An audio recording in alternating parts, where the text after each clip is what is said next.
Baltimore. Don't ask him about preseason games, oh no. Stuffing things in Griffin Basso. Despite it being on the internet, he can call it what he wants, so Glenn Clark Radio. Glenn Clark Radio. Glenn Clark Radio.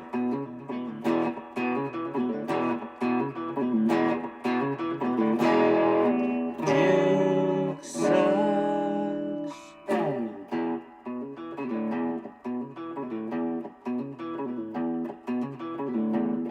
In scoring possession, and Caminero sends one deep to right, and that's gone.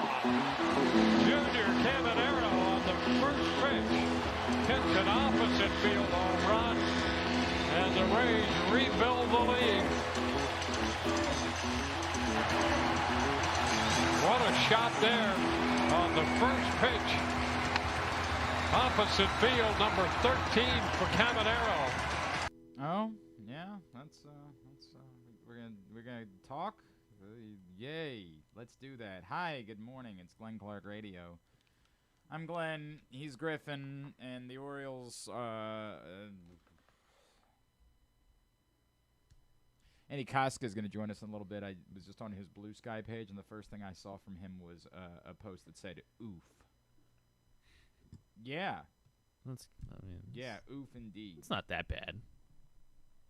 What the hell am I supposed to say? Hey, they scored some runs. They got that going for them. We all thought they were going to get overwhelmed by Shane McClanahan. Don't you feel stupid? First team to score on him in like 3 you weeks. Thought the Orioles weren't going to be able to do anything against Shane McClanahan. Dummies. What dummies you guys are. Some of us knew. Some of us saw it. You want to talk about something else? The basketball was really good last night. The basketball was good. The hockey was good. The overtime in both. Yeah. A real shame. Real shame that the thing that we were prioritizing was the worst viewing option. Well, I mean, it kind of worked out bunch. because the game was over relatively, I don't know, around like 9 o'clock? Something like that. I don't know. 16-6. The Orioles eked out by the Rays last night. And the Trevor Rogers thing just keeps getting worse. Trevor Rogers was emotional after the game and speaking with reporters. Trevor Rogers, said that he pitched. He said, "Pardon my French," first of all. And I appreciate that. He said the Rays beat his ass. And he let down everyone in the room. And he's just not doing his job right now. This loss is on me. Well, it's not like the bullpen was good last night either, but, Yeah. Yeah, I mean, I don't know. Would the bullpen have not given up 10 runs as well if he hadn't, or I guess 8 runs, yeah. The problem is, like, particularly a night like last night, there's just, what do you say? What's going to make it better? I don't think anything is. I mean, I said this yesterday. Every day that goes by that this is the evidence that you have, it looks more and more like this isn't an anomaly. This is just what you are. You're a team that needed high-level pitching, which we know because you said that. You didn't go get it, and then we talked ourselves into maybe the offense is so good and maybe all of this will work out. And look, I'm on that. When I say we, I mean we. Because I absolutely believe that this was a playoff contending team. I didn't think it was a World Series contender, but I thought they were a playoff contending team. And we can keep saying, hey, well, the American League isn't running away from anybody. They keep saying that till you're blue in the face. At some point, the Orioles have to do something. Something. And the pitching is the thing. Yes, there have been lots of concerns and lots of problems. Gunnar Henderson has not been very good. Colton Cowser obviously has been a massive disappointment. We can do all we want on the other side. But the thing is the pitching. And if you want to say the pitching combined with the defense, and that your belief is that if the defense was better, the pitching would be better, we could talk about it, but mildly, Trevor Rogers is getting 2 strikes and does not have a put-away pitch.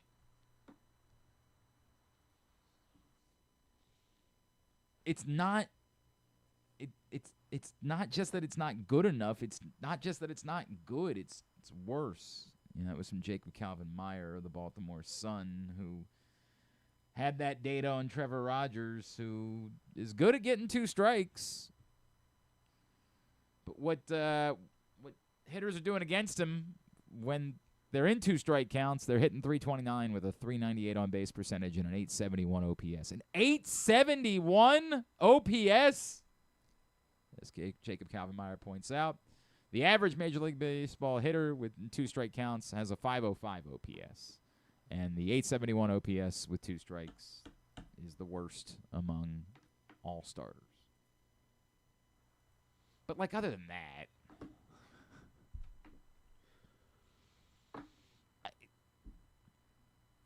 the only thing I can keep saying is you're going to keep watching because maybe tomorrow. I don't know. I mean, even last summer we kept watching. We're into the conference finals now of the hockey and basketball. I get it. So. There's not these storylines just aren't that compelling to me. Probably. Knicks, I don't know. If the Knicks Wemby's were pretty anywhere insane. but the Knicks would be very compelling, right? The problem is the Knicks are compelling to people that are obsessed with New York. Like, either because they're from there or because they think it's like the center of culture. Both. Yeah. The rest of us are annoyed by New York. Not because it's we all visit. It's that we're annoyed by it being shoved down our throats. So if the Knicks were the Hawks and a team that had never been relevant and had been trying and getting close, then we might be like, oh, this is kind of interesting. This is kind of compelling. Had like Trae Young or something. Oh, wait. Yeah, well, that's right. Yeah, that's a great point. Great point. Like, the Cavaliers just won one not all that long ago. The Spurs have won 100 in my life. I get it. It's a different star player. I understand that he's an alien. He had like 1,000 points and 500 rebounds last night. I think don't short him like that. I think 2,000. Yeah, 600. I mean, Lord. But it's the Spurs. Like they've won 1 billion of them. It's like the Patriots. You don't just get to say, well, now it's Vrabel and Drake May, and you're like, God, those plucky underdogs. Love those guys. It's still the Spurs. I've been watching it a million times. It's just not a compelling storyline to me. I don't know what would be.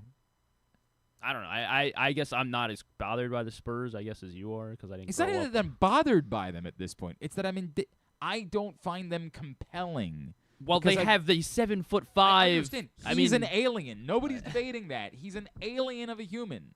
There's no concept that I'm like, nah, I don't think he's all that good. I recognize that.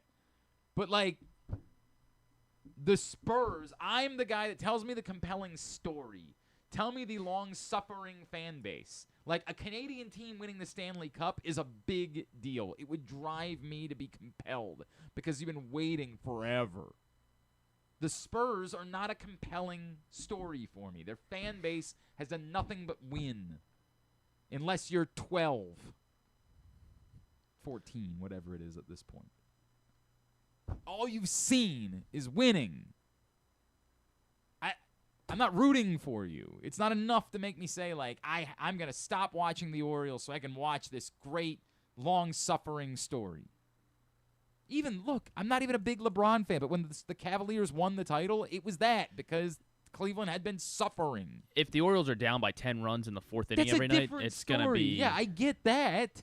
But I'm not going to go in tonight and say, I'm certain the Orioles are going to be down by 10 in the fourth inning. Oh, yeah, because they got Bradish tonight. Yeah. So. It's depressing. However, whenever a lefty's on the mound, that makes it easier to just say, yeah, I hear you. Maybe don't watch. It's weird. it's one thing when you're really good. Like, the Ravens are really good and they don't answer questions. And, like, when that happens, it's hard to be angry about it. It's so weird that they were intending to activate Jackson Holliday, but Craig Albertaz wasn't allowed to answer a question about it. Like, that's just weird. You're purposely going out of your way to make life more difficult for the people that are covering your team. And I don't get that. It's one thing if you didn't know, it might be before the game, it might be after the game. It's clear that, like, that was the plan. Everyone saw that Jackson Holliday was there, telling Craig Albertaz, we're not talking about that. Just say it's a minor league day off. What?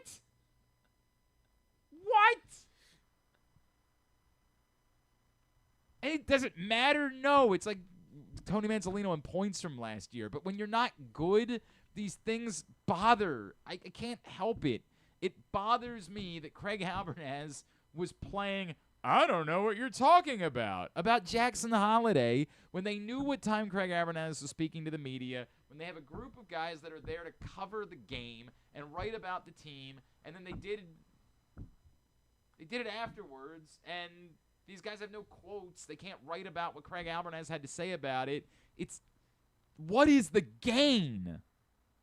Who is it helping? And the team's not good. I know I shouldn't care about that.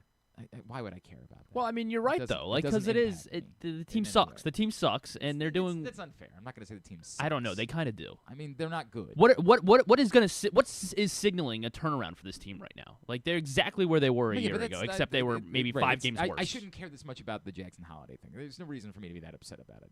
I'm not really upset about it. It's just perplexing. It's so weird. It's such a strange thing to do. We have reached a time where this is the way it works. You can't ask questions. You can't, like, I don't know what's happened here. It's that combined with other things that I've dealt with, like, recently, that my brain hurts as to what the messaging strategy is.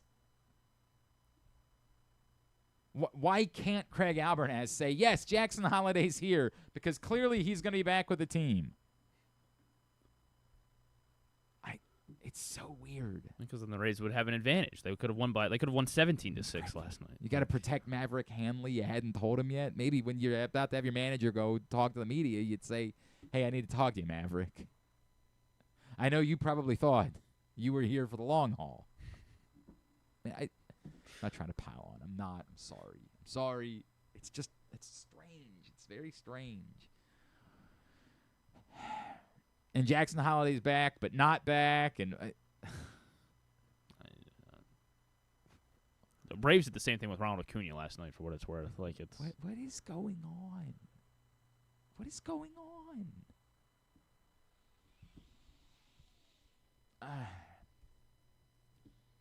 The only thing I can keep saying is they're going to keep playing the games. At some point, you're going to have a more complete answer, like an answer of, definitively, we know that you're going to have to try to move whatever pieces you can, although right now, I'm not sure what you're getting for Trevor Rogers. I had somebody call BAL last week. Maybe we can sign him. They need to try to trade Trevor Rogers now. I'm like, for what? For what? Like he said, well, he could come back and have a good start. I'm like, yeah, I mean, right. Like, that, if he's good again, sure. But then if he's good again, don't you want him? It's very difficult. Like, that'll be next. I still don't believe, if you're, like, and this is what it gets, if you're not rooting for games, you're rooting for blood, right? So, like, if you're rooting for there to be a firing, I think you're going to be disappointed. I did have someone ask me yesterday, because I, like, joked about it, like, is it insane to think that they could just fire Craig Albertaz months after hiring? Yes, it is. Definitively, it's insane. I think there are organizations where they would be more willing to do things. But the point that Tom Verducci made yesterday is that like we're all assuming that once the manager's fired, that puts the president of baseball operations on the chopping block.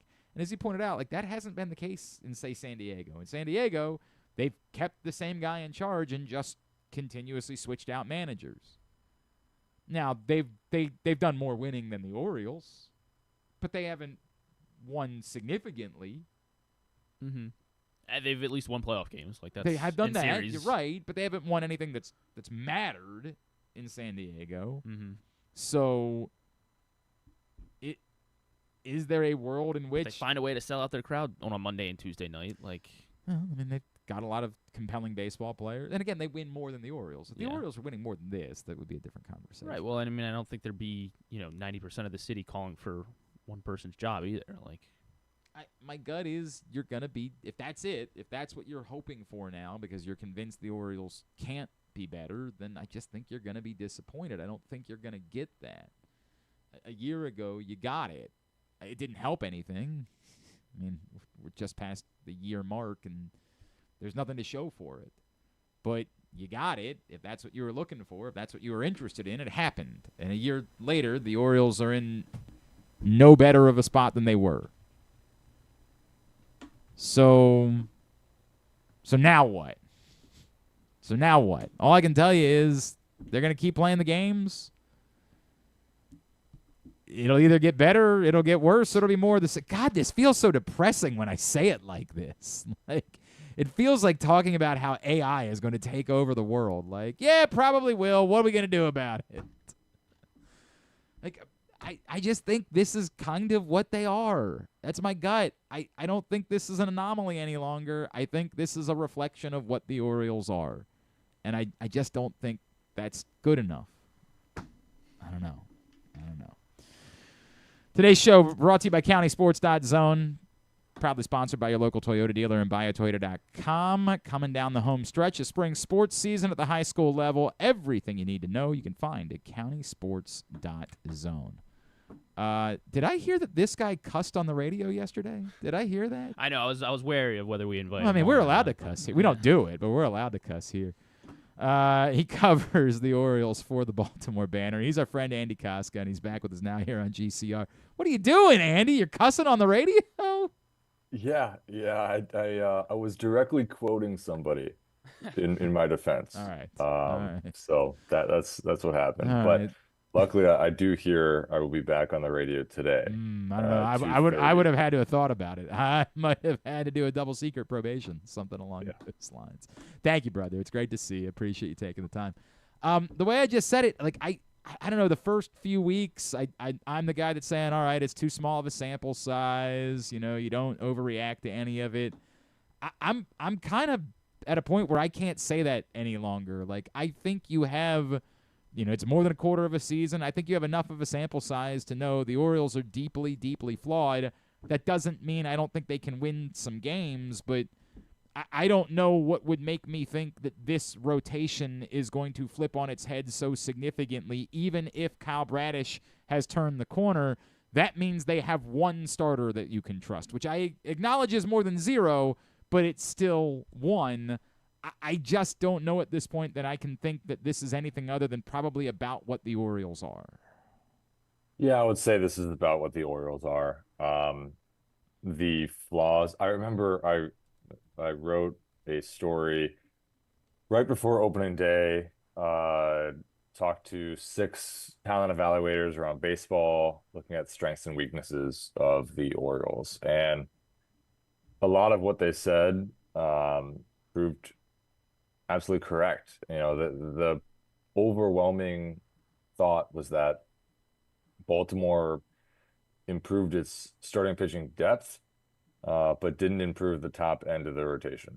And I remember one of the scouts said, they have a lot of 3s and 4s, and they don't have a 1.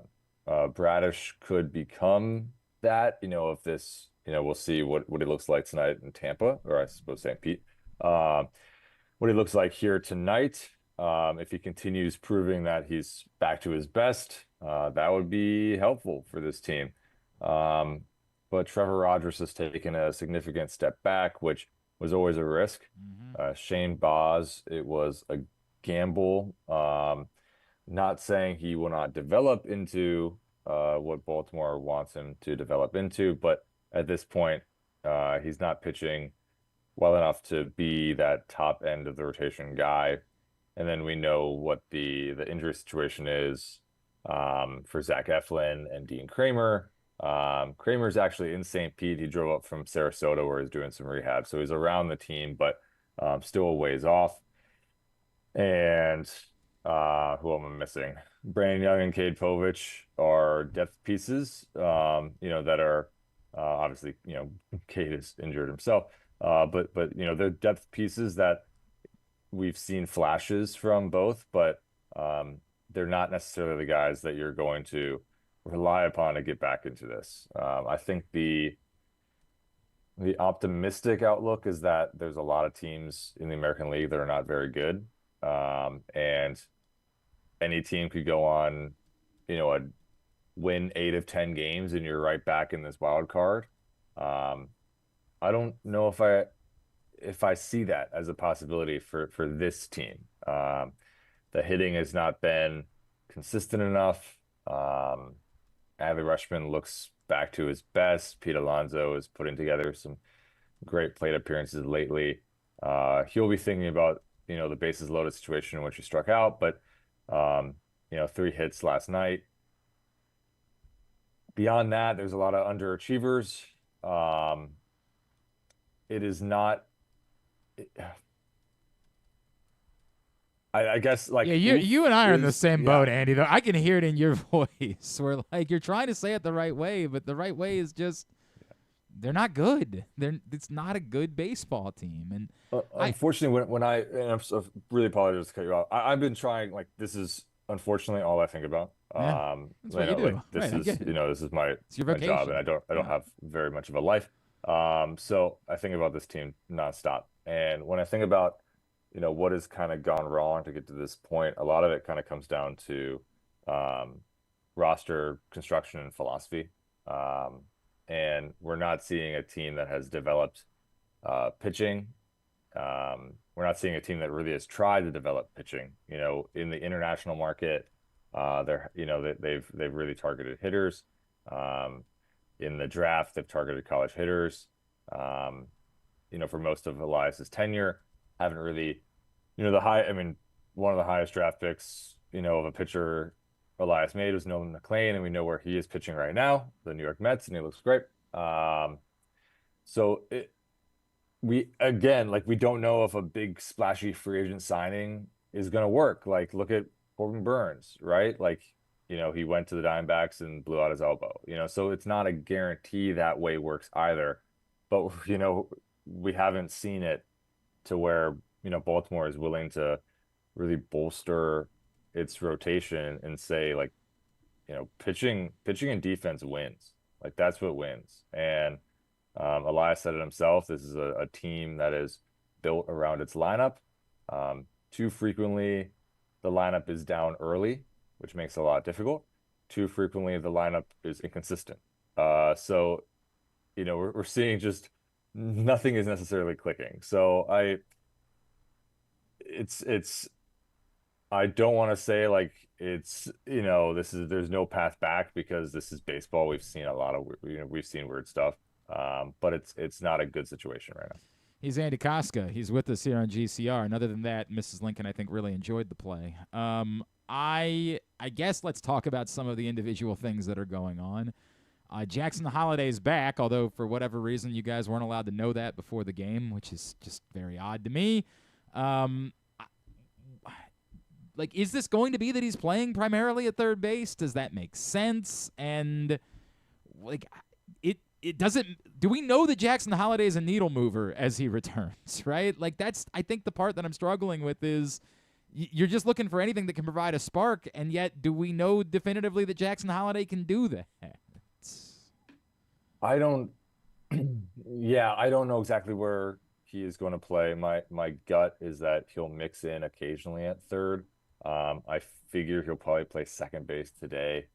Yesterday in warmups, when Baltimore, said they didn't know a timeline of when he would return, and he returned about 30 minutes later. He was playing, second base only during warmups. We'll see. I think, Blaze Alexander can play a good third base. We've seen Jeremiah Jackson over there before. Obviously, Kobe Mayo, Weston Wilson are in the mix as well for that position. I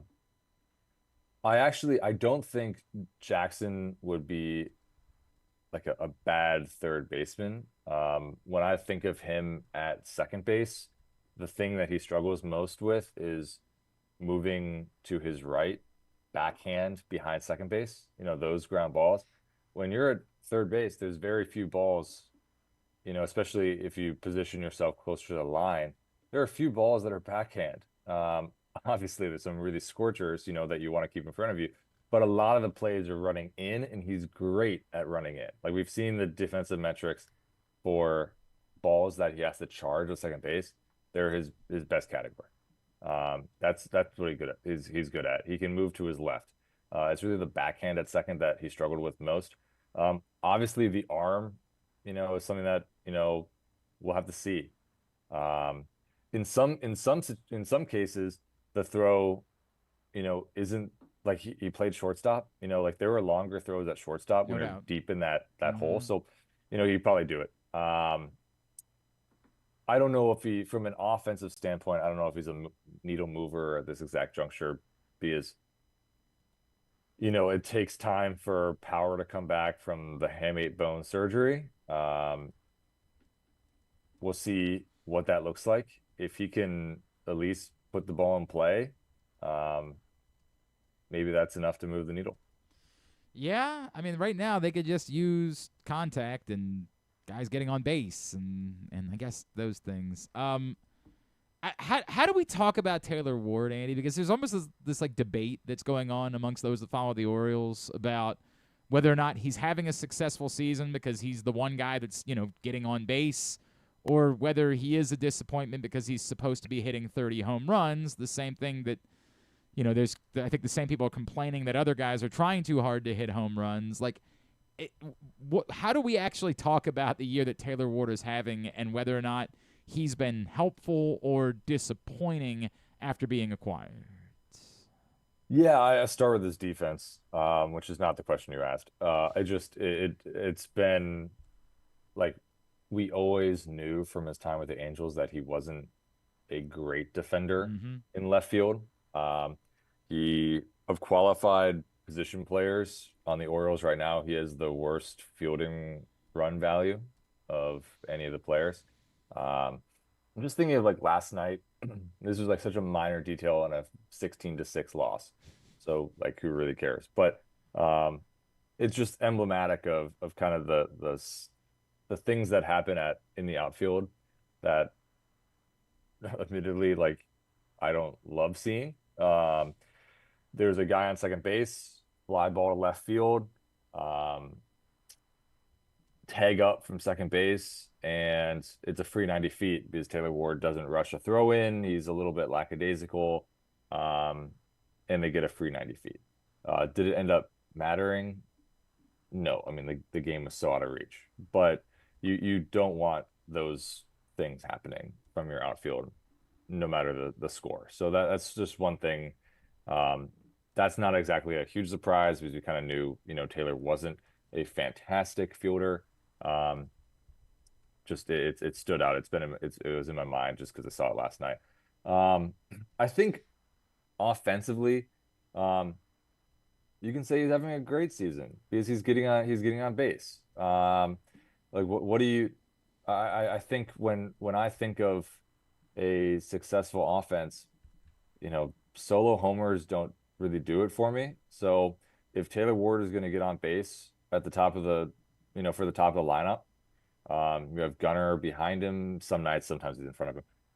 You have Pete Alonso, you have Adley Rutschman. I think the Orioles will welcome a guy on base for run scoring opportunities. So from that perspective, I will say that he's having a good season offensively, even though the home run numbers are not there. He's still hitting doubles. He went on a pretty cold streak, to be fair, like 14 games with an extra Yeah. base hit before he broke out of that. But has 2 doubles this week. Getting on base is a good clip. So from that perspective, I'm on the side of a good offensive season so far, despite the lack of home run numbers. Because personally, I can live with it because he's getting on base for guys behind him, and for a function, an offense to function at a high enough level, you can't rely just on the long ball. Somebody You have to has to score do in a it. variety. Yeah. Somebody has to Mhm. do that.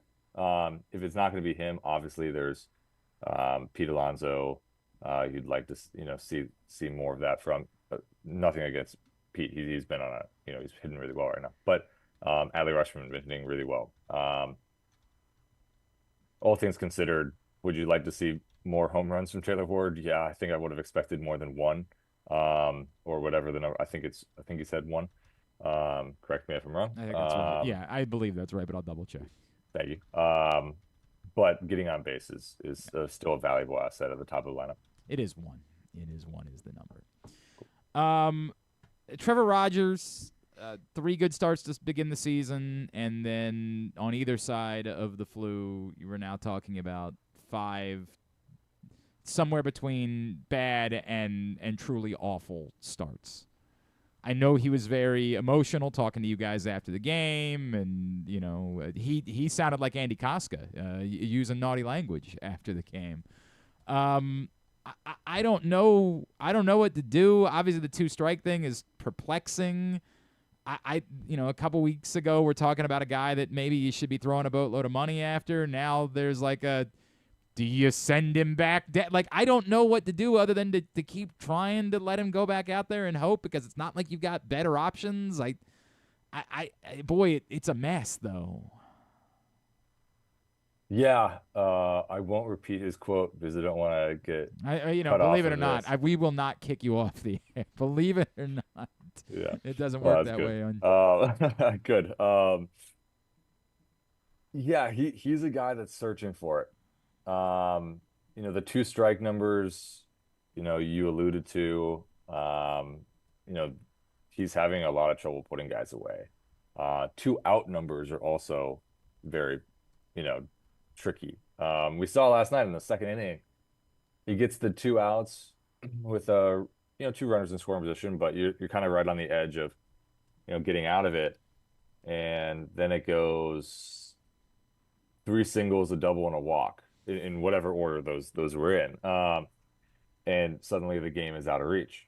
It's mind-boggling. I don't necessarily have a full answer for you, except when I look at it, if he isn't placing, he had a lot of uncompetitive fastballs. Like the fastball velocity was there, but he was not placing the fastball anywhere near the zone, which is an automatic take. So if hitters are able to, out of the hand, spit on a pitch and not have to worry about it at all, then the breaking balls or whatever have you that are in the zone, they're going to be in advantageous hitting counts, and they will take advantage of it. Obviously, some of those are 2-strike counts that we've seen issues in. Where does that come from? Well, if those setup pitches, basically the pitches that a pitcher throws that are a little bit out of the zone, basically to set up the next one. If those are uncompetitive pitches, you're not really getting chase on those pitches, and they can narrow their target. The hitters, can narrow their target and know that they're gonna get a pitch in the zone, and they're not necessarily gonna miss. So it's an interesting mix because there were some balls left in the zone that were hit really well. There were also some balls that were outside the zone that just the Rays were the Rays, and made good contact despite decent pitch locations. And I asked him after the game, I was like, I don't know if I'm grasping at straws, but you're tipping pitches, like what's going on? Because some of those, obviously if you're gonna leave a belt high breaking ball, most hitters are going to take advantage of that and get good contact against it. Especially if they can spit on a fastball, that they know is going to be a ball. but he said like he's gonna have to inspect everything. He doesn't know if he's tipping pitches. He doesn't think he is. I don't necessarily think he is either. But at this stage, you're kind of grasping at straws, like I said, and looking for an answer somewhere. I Yeah, it was a tough post game press conference for him because like he clearly was very, emotional and was searching for answers that he didn't necessarily have right after the game. Andy, maybe the thing that I'm struggling with the most is how to talk like an adult about the big picture of all of this, because you're not there yet, right? Like, you're not at a place where you have a definitive answer yet about this season, but it's looking more and more like we know what that answer is going to be. And at that point, like, where do we talk about where the Orioles are in this rebuild process, whatever you want to call it? Are they the Philadelphia 76ers who sold out for, the process, and the process just hasn't had any fruit? I don't know how to talk about, like, when everybody says, well, it's time for Michael Elias to go, I'm like, you're not going to fire your general. That doesn't make any sense. It's illogical to do that. Although, to be fair, I was the guy that thought it was illogical to fire Brandon Hyde a year ago at the point at which they did. But just because, like, saying you're just going to waste the rest of the season not having a plan, it doesn't make sense to me to do it that way. But, I don't know. Maybe other people feel differently. The Phillies certainly feel differently about firing their manager right now. I don't know how to have this conversation because I don't know. We don't really hear from ownership much to know, like, how frustrated they are or how much they care and whether they think that this is a failure. I don't know, and I'm struggling to talk about it because of it. How do we talk about the big picture of all of this like adults?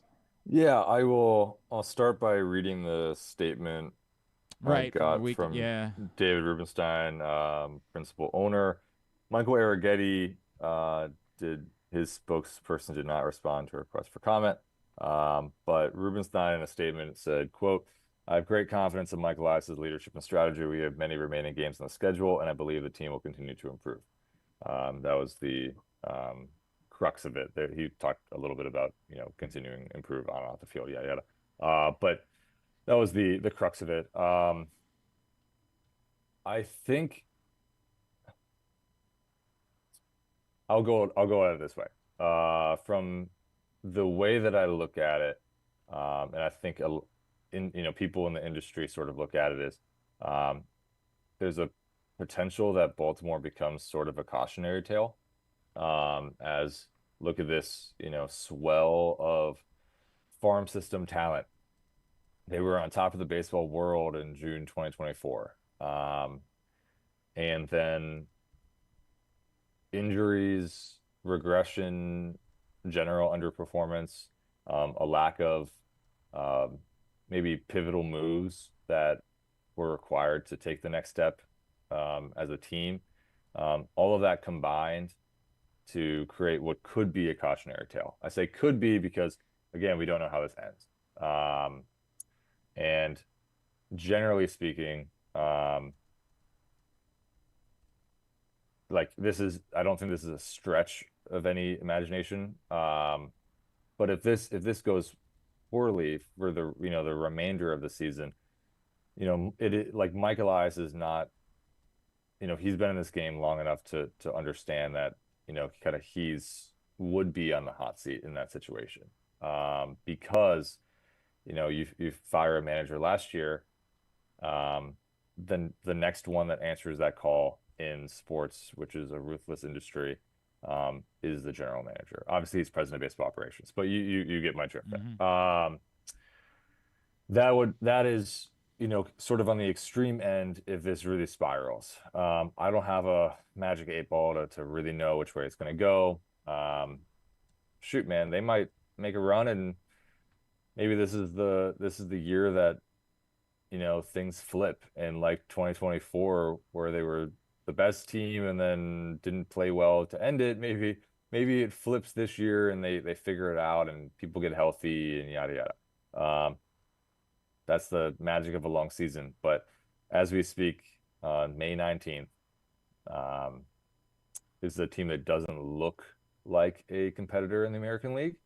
And naturally, there will be heat on a coaching staff, even though it's, in many respects, a new coaching staff, apart from, Drew French and Mitch Plassmeyer and Ryan Clemick, the pitching staff, and then heat on the front office, naturally.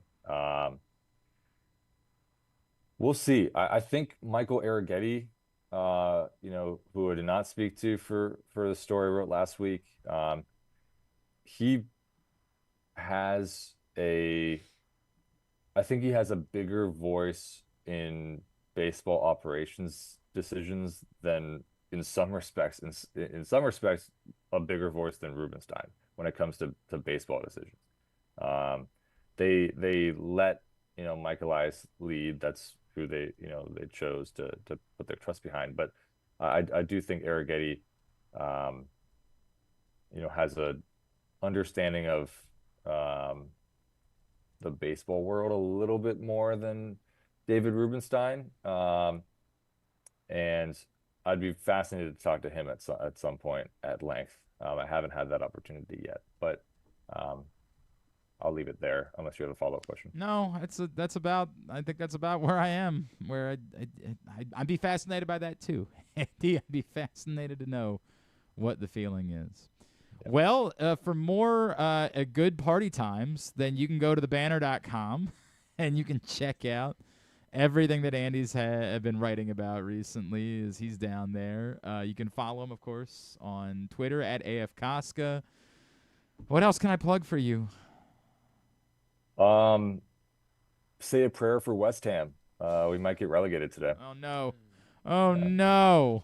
Oh no!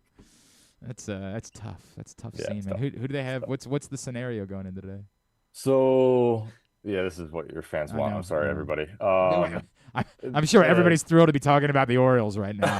God, it is Andy. There's nothing and I've done this now for 20 or so years. There's never been a dumber statement than like, you like it when the teams lose. I'm like, yes, people are super excited to talk about it when the Orioles lose 16-6. Really fired up, huge audience the next day. Yeah. West Ham, they need Tottenham to lose against Chelsea today. West Ham needs to win against Leeds United next week, and they would need Tottenham to lose against Everton next week. So basically, Tottenham is 2 points ahead, conceivably 3 points ahead if you factor in goal difference. So if Tottenham draws one of their final two matches and loses the other, because they have such a advantage in goal difference, even if West Ham wins their final match, Tottenham would stay up. So it is a disappointing situation for my favorite soccer team. Dude, the championship is fun too. I mean, yeah, luckily, you can watch it now. Like that's a great point, right? When I became a West Ham fan 15 years ago, they were, a freshly promoted club through the championship playoff. Ricardo Vazquez scored, the stoppage time winner. Everybody knows. Come on, who are we talking about? Yeah, right. Yeah. Everyone knows. And so it was a great time to jump on board the Premier League. You could pretty much watch every match at that point. But it was harder to watch championship matches. Now you can pretty much watch every championship match online. So my life will still revolve around West Ham and the Orioles. Griffin still remembers exactly where he was when that goal was scored. He wept in that moment. I'm not kidding. I did weep when West Ham won the Europa Conference League in 23, I think it was. I openly cried. I was in the press box watching it. I openly was crying. Why is it so emotional for you with West Ham? What's the tie other than just this is always my trouble? Like when the Premier League when they started airing like on NBC, and I was doing afternoons at the time. A sponsor that we were working with convinced me that I needed to pick a team. Like I needed to get involved. And so I just pulled out of a hat, or I auctioned it off is what I did. I auctioned off my Premier League fanship, and I had a bunch of different follower groups invite me out to watch matches with them, and they bought me booze, and I mean, one of the better bits I've ever done. But that's how I became a Chelsea fan. And then after 3 matches, I was like, I can't get myself to actually care. I don't have the emotional connection. I'm faking it, and I can't lie about that. This is it's funny because like when I got into it in middle school, I guess it was, I played soccer. Yeah. I knew I wanted to. I was a big DC United fan, am a DC United fan. But it was I think something about the culture and the huge fandom, and cult nature of it, to be honest.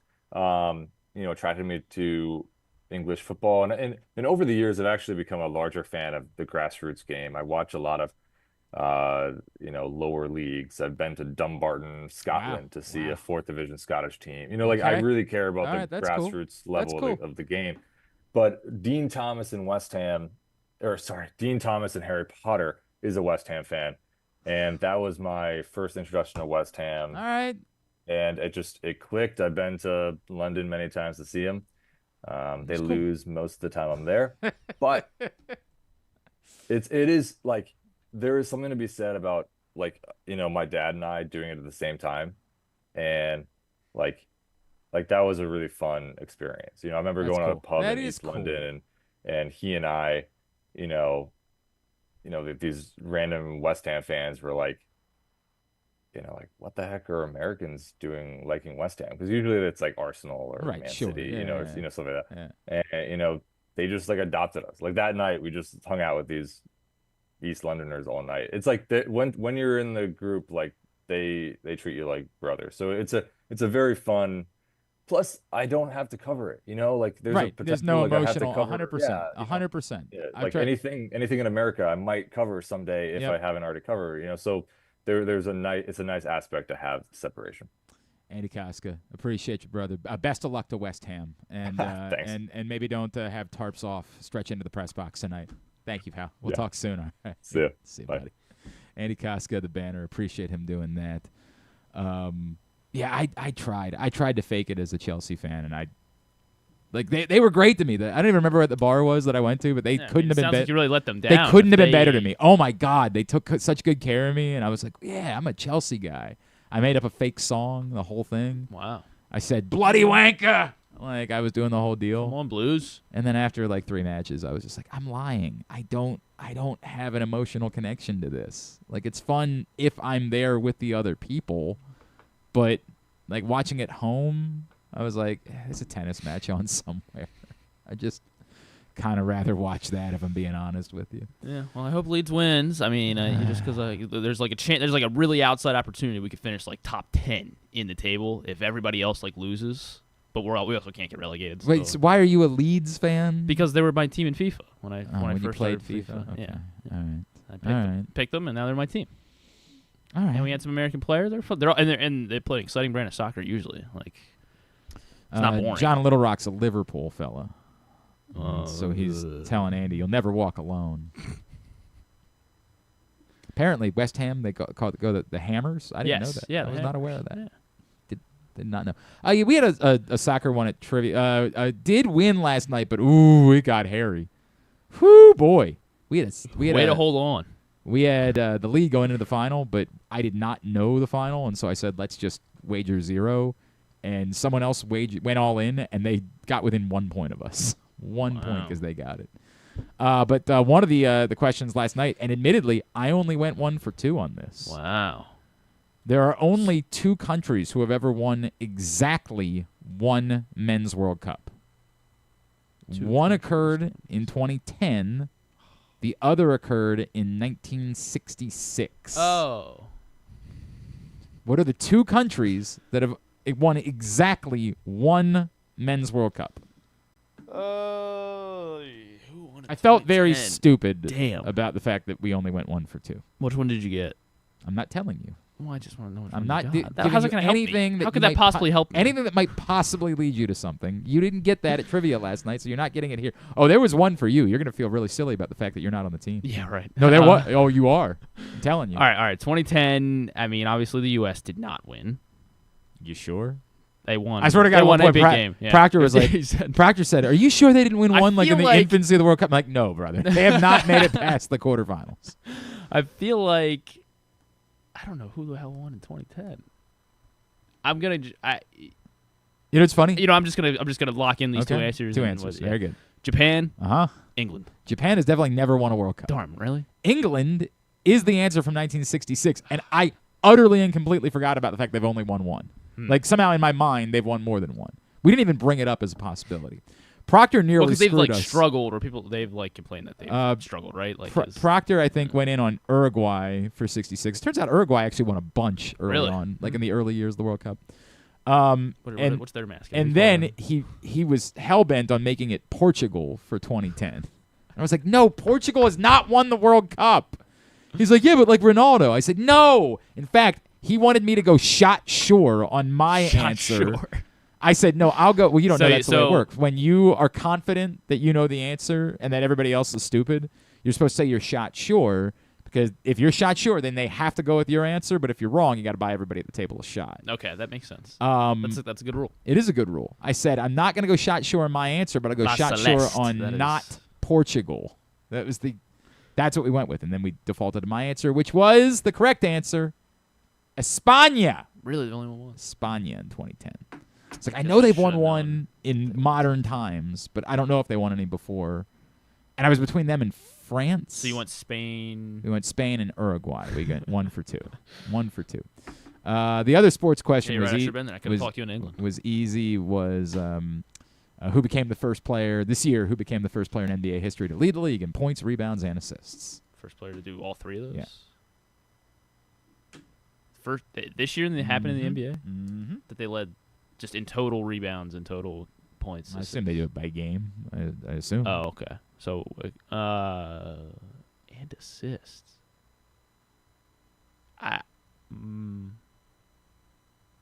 That's Jokic. Yes, Jokic. of course. Okay. Jokic, yes. I don't know why I was thinking about it so hard. I I was like, well. and yeah. then the one that you would have gotten. Hang on a second. No, I was about to say. I was like, was that the one? That was the one for me. No. That wasn't the one for you. Hang on a second. This is big. This is big. You're gonna be like, oh my God, I do know this. And we did not. We went 0 for 4. Jeez. Yeah, putting a it lot of was pressure on not great. And I think you would have gotten all 4 and the bonus. And if you don't, I'm going to be very disappointed because you portray yourself to be an expert at this topic. Oh, where the hell did we share this picture? Oh, maybe Proctor sent it to me. That might be the case. Here we go. The television series Survivor Oh, God. filmed seasons in which 4 countries in the Americas? So North, Okay. South, Central America. Panama, Nicaragua. That does not include South. It does include South. Yes, the Americas would Brazil, be... Mhm. and I don't know what the fourth will be. Because those 3 I'm positive of. I feel like they probably Mexico. I think they did Mexico. You would have gone 3 for 4. Darn. Which is still good, and 3 more than we got. Hold on. Panama, yes. Peru maybe instead? No, not Peru. Panama, Brazil, Nicaragua, and it's another Central American country. It's And- El Salvador. I don't know. Guatemala. Oh, I Guatemala Yeah. would be the 4th one. Yeah, that But was- again, you would have actually helped, Yeah. which would have been. Yeah. I get it. You're too busy on Monday nights. I had to I watch don't- basketball. I don't know what you're I had to doing. watch the on Monday Orioles nights. lose. I never know what he's doing back there. What are the odds you're gonna get another Survivor question now in the That's next a good point. year? Let me continue this this Tuesday fun show. This party time, excellent. Everybody's having. Oh God. We come back in. Billy Dwan, he is having a good time. Loyola Blakefield alum, future Maryland Whipsnake, and he's getting ready to play in the national semifinals for Syracuse against Notre Dame. We'll talk to him about that next. It's Glenn Clark Radio. Your car is more than just a ride. It's an investment. At Leading Edge Auto Body in Mount Washington, we've spent over 20 years perfecting the art of repair. From high-end imports to your trusted daily driver, we handle all makes and models with elite precision. Our team holds the highest honors in the industry, including ASE Master, ICAR Platinum, and specialized aluminum certifications. We make it easy with free towing, pickup, and delivery because at Leading Edge, customer satisfaction comes first. And remember, with insurance, it's your car and it's your choice. Choose the experts. Leading Edge Auto Body. Quality you can see. Service you can trust. Go to leadingedgeautobody.com today. Well, spring and summer have sprung up in Baltimore. That means more than ever it's time to visit one of the two great locations in Baltimore for the Kostas Inn. The new location at Timonium Fairgrounds next to the OTB has the same great food, ambiance, and hospitality as the original location at 4100 North Point Boulevard in the heart of Dundalk and Sparrows Point. Both are open 7 days a week for lunch and dinner, but remember, it's only the original location for steamed crabs. Take this number down, 410-477-1975 to reserve your slice of Maryland heaven. Make sure you check availability, size, and price point for your next feast. The Kostas Inn, always the right choice for dining. Gambling can be a fun and entertaining experience, but there are risks involved. If you're planning on betting on the game at the casino or on your phone or computer, know your limit, stay within it. Set a budget and a time to stop. Remember, gambling isn't a financial solution, and it doesn't mix well with alcohol or drugs. Know the risks and have a plan before you begin gambling. For free and confidential services, call 1-800-GAMBLER 24/7 or go to helpmygamblingproblem.org. This is Byron Warnken. If you've been injured in a car or truck crash, you probably know this is stressful. Medical bills, the insurance company giving you the runaround, you got to get your car fixed. You don't just need a lawyer, you need results. At Warnken LLC, we represent the injured across Maryland. Whether it's a car or truck crash case, medical malpractice, or any other serious personal injury, we fight for maximum compensation for you and maximum ease for you. You don't want to have to deal with this stuff. Warnken LLC has been voted best personal injury law firm in Maryland for a reason. For us, 443 Results isn't just a phone number, it's our mission. Get the advocate that you need. Call us today, 443 Results, or visit us online, warnkenlaw.com. That's WARNKENLAW.com. Make the most out of every day in your Toyota RAV4. Available in hybrid or gas-only models. A RAV4 can get you where you want to go in style. Check out buyatoyota.com for deals on new RAV4s from your local Toyota dealer today. Coming back in here with Glenn and the other guy, Garrett, whatever his name is. You know who they are. All right, back in here on GCR. Zach Moore, our buddy, Pigtown Sports, checked in this morning. The offense was supposed to carry the load for the pitcher that should have been good enough to get to the back end of the bullpen. A collective failure. And yes, when I say the pitching is the thing, I'm definitely not saying it's the only thing. I'm saying it's the reason why I can't believe that they're going to actually turn the corner and that things are going to change significantly. That I can buy that the offense can be better. I can buy that the offense, you can win games with this offense. I just can't buy that the pitching can be good enough or better to a level that I think anything's going to significantly change. So that's really what I'm saying when I say the pitching is the thing, not the pitching is the only thing. If you missed Stan the Fan Charles, Ross Grimsley, and Luke Jackson talking about the Orioles, you can find that right now, facebook.com/PressBoxSports, youtube.com/PressBoxOnline, PressBoxOnline.com/video. As always, Stan's shows are brought to you by the Kostas Inn with two great locations, the OG in Dundalk, the new one in Timonium, as well as Warnken Law. Had to do this a little bit earlier on because of their schedule, getting ready for the Final Four, but an opportunity to chat with a Lutherville native who's going to play against Notre Dame for Syracuse this weekend, Billy Dwan, right here on GCR. Well, it's a pleasure now to be joined here on GCR by someone who's getting ready to play in the national semifinals. No local teams, but lots of local players involved this weekend. And one of them back in the Final Four for a second straight year. He is the pride of Loyola Blakefield. He's Billy Dwan, and he's with us now here on GCR from Syracuse. Billy, it's Glenn. It's great to chat with you again, man. Thank you for taking the time for us. Yeah, thank you for having me. Happy to be here. Hey, man, that was a gutty performance. I think where did that come from for you guys? I heard you talking afterwards about how maybe in past years that might not have been one that you guys would have won. Like, what's different about this year's team that you guys were able to get that done against Carolina? Yeah, I think Carolina's a great team. They had a great season, and obviously they got the best of us twice. So I think looking at us, and we knew that we had to do something differently if we wanted to take it to them that time. And I think going into the fourth quarter, I think we were up by 1. And we were pretty much in the same exact position that we were in the ACC semifinals. So we knew we had to do more, especially in the fourth quarter. So I think we just dug in, stuck together, battled with each other. And I think we just ultimately really wanted to have another week of practice with the boys. So, it can't hurt when you're laying out and keeping balls in that maybe had no business staying in the playing field. Can you tell me about, like, as a senior now, what's going through your mind, and as you're diving, like, making a play like that, and how important it was and where it came from to say, I've got to do this? Yeah, I mean, I think for us at least, just knowing our culture and everything that we've built over the past 4 years, like going out, the right way, and that doesn't necessarily mean wins, losses, and necessarily how you play the game, and like what the younger guys kind of look at when they think of you in years in the future. So for me, I'll kind of put my body on the line, throw it all out there, kind of just to hopefully just have a chance to make a play for my team. Hey, man, it looked really cool. It looked really cool on top of everything else. Billy, this team, right? Like, there's been a lot of expectations around this team, and you guys are number one, and you mentioned some of the slip-ups that you've had.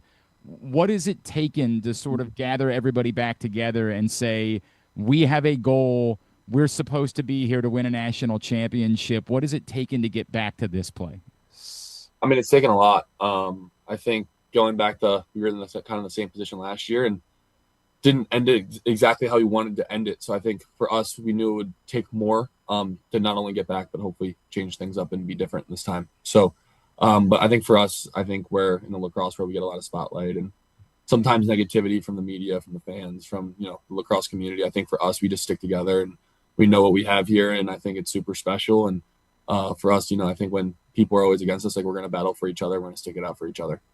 Billy Dwan is with us. He's getting ready for Syracuse, the national semifinals this Saturday. I wonder, based on, you bringing up what had happened against Carolina, the 2 times you played them, I think everybody knows it didn't go well for you guys when you played Notre Dame.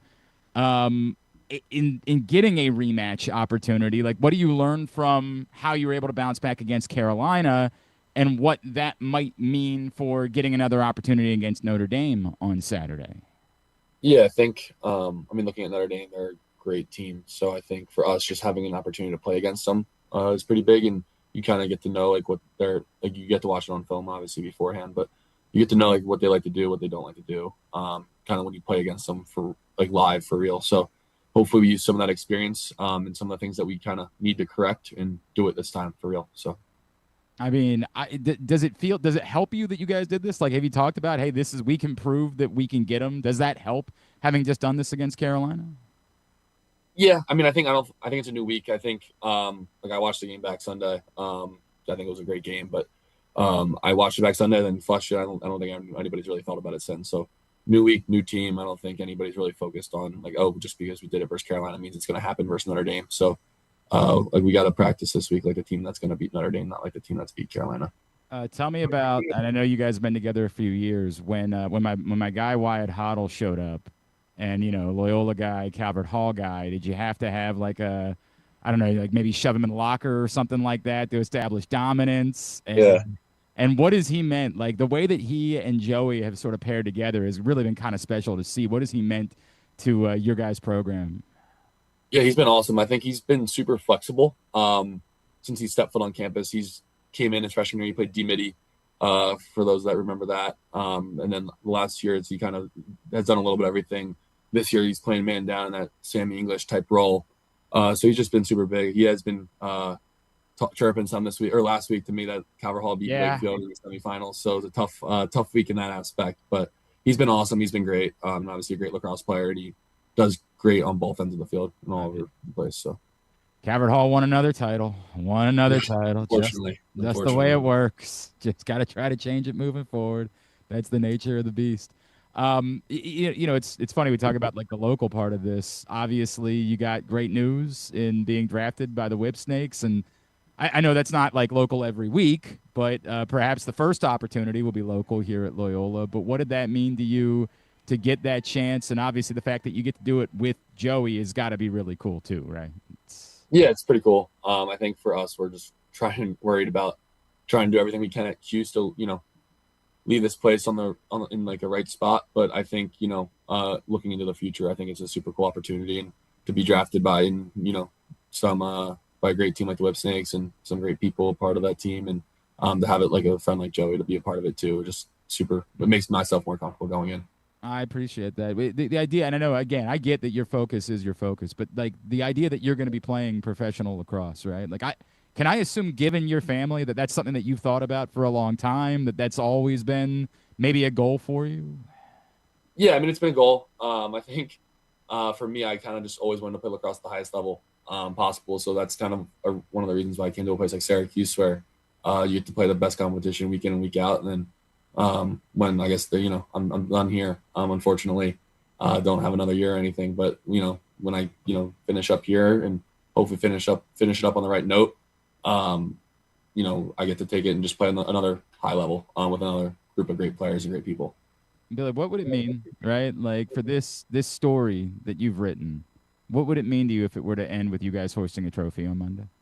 I mean, I think it would mean the world. I think that's a pretty generic cliche answer, but I think all the blood, sweat, and tears, I think for my class especially, it wasn't like an easy thing to come here. I think everybody could have went somewhere else, and it could have been a quote in quotes like easier to go somewhere else, and in terms of winning and losing. And our senior year of high school, they went 4-10, and then freshman year 8-7, and the sophomore in the quarterfinals, last year the semifinals. So I think just building it back to what like this place should be and what it's supposed to be is pretty big. But obviously, it's easy to talk about. It's harder to do it. So didn't focusing all week on just trying to get it done. Honestly, the last 4 years, I'm just trying to be the best lacrosse player you could possibly be, but also the best person. What has it meant to you to have spent this time with Gary, right? Like, I mean, one of the icons of this sport, like one of the greatest players that's ever played the game. I don't know that a lot of people knew what he was going to be able to do as a coach. Obviously, it's worked out quite well for you guys, but what has it meant to you to spend these 4 seasons learning and being around, one of the greatest players to ever pick up a stick? Yeah, I think sometimes I take it for granted. I think, you could just walk into his office and start talking to him about lacrosse or life, and you kind of just don't sit back and realize like, oh, he's like the Michael Jordan of lacrosse. So to have that guy to call as a coach and as someone that you lean on, talk to, lacrosse life or anything in between, I think super big. And I think just the way he thinks about the game is super cool. And like anything as big of, as the O guys could probably talk to you better about shooting or anything like that. Or like you're talking in the fall about ground balls and how he doesn't necessarily take the right angle to the ball. He doesn't sprint. He just tries to take the angle to cut off his guy. Like just the way he thinks about the game, I think super cool. So always really cool to get his perspective on anything lacrosse or life related. Yeah, right. In a way, he's just sort of your coach, right? And then you have that memory. You're like, oh, right, he's Gary Gate. Yeah. Holy crap! It's a little bit more than just a coach. What's it gonna take? Obviously this Saturday is the only one that matters. You can't think about Monday until Monday's real. But like, what is it going to take for you guys to be celebrating and ending this drought and returning Syracuse to a place of being national champion? I mean, I think it takes everybody. It takes, all the guys on the field, obviously doing their job, doing their roles, the guys on the bench, hooting and hollering, being great teammates there, telling us what they kind of see on the field, which they do a great job of, to, the coaching staff being on point, to, John Stark next to me doing his job. I think it's just going to take everybody. For us, it's going to, empty the tank. There's really been talking about it, so far this week. Like this is yesterday was the last Monday practice. Today is the last Tuesday practice. Like we can't extend our time anymore. So there's nothing really to wait for. Just empty the tank. We can rest after the season's over. And is there anything that you learned from going through it last year, where like the emotions of a really difficult quarterfinal win and maybe what that meant when you got to the semifinals? Is there anything that maybe you guys do differently having gone through that last year coming into this year? I think you just learn about the experience. Playing in an environment like that's a pretty cool experience, and you don't get that too often in our sport. So just to play like that, experience like that in a stadium like that, hopefully helped us out this year. And I think also too, just the feeling of losing on a stage like that, and it's just definitely a terrible feeling, and to lose, some of your seniors and best friends and teammates, and to end it like that, it's just definitely super difficult. So trying to avoid that feeling again, at all costs. He is the pride of Blakefield, and he's getting ready for a national semifinal Saturday against Notre Dame. Billy Dwan from Syracuse. Billy, tell John Stark he needs to do a better job. Obviously, it's mostly going to fall on him to make sure you guys win the title this weekend. Yeah, Always appreciate you taking the time for us, and look forward to seeing you more as we get towards the summer. Appreciate you hopping on. Awesome. Thank you. Thank you for having me. Billy Dwan from Syracuse. Again, they're getting ready for Notre Dame coming up in the Final Four down in Charlottesville. Charlottesville, kind of the center of the lacrosse universe, not only hosting the Final Four, but obviously now looking for a coach after they fired Lars Tiffany, kind of surprisingly yesterday. So sort of the center of the lacrosse universe going into the Final Four this weekend. No local teams in the Final Four on the men's side, as we talked about, just the way that it works. You have Notre Dame and Syracuse. That's the second semifinal. The first one will be Princeton and Duke, so an ACC-dominated Final Four this year. On the women's side, there are 2 local teams that are still alive, and we'll be catching up with players from both Johns Hopkins and Maryland before the week is over. By the way, I should note, you know what? Maybe we should just bring those guys in so we can take a break after we talk to them. Okay. Now I'm thinking about that more. And that actually makes more sense. But yeah, on the women's side, both Maryland and Johns Hopkins are playing this weekend. Maryland taking on North Carolina. Hopkins taking on the top seed Northwestern. And we weren't here last Friday. If you missed the end of the Hopkins-Stony Brook game, it was insane, man. Hopkins down a goal and didn't have the ball in the final 2 minutes. Gets it back, ties it up. Stony Brook has it again. Closing seconds. Hopkins gets a stop, transition to win it. A wild, wild game.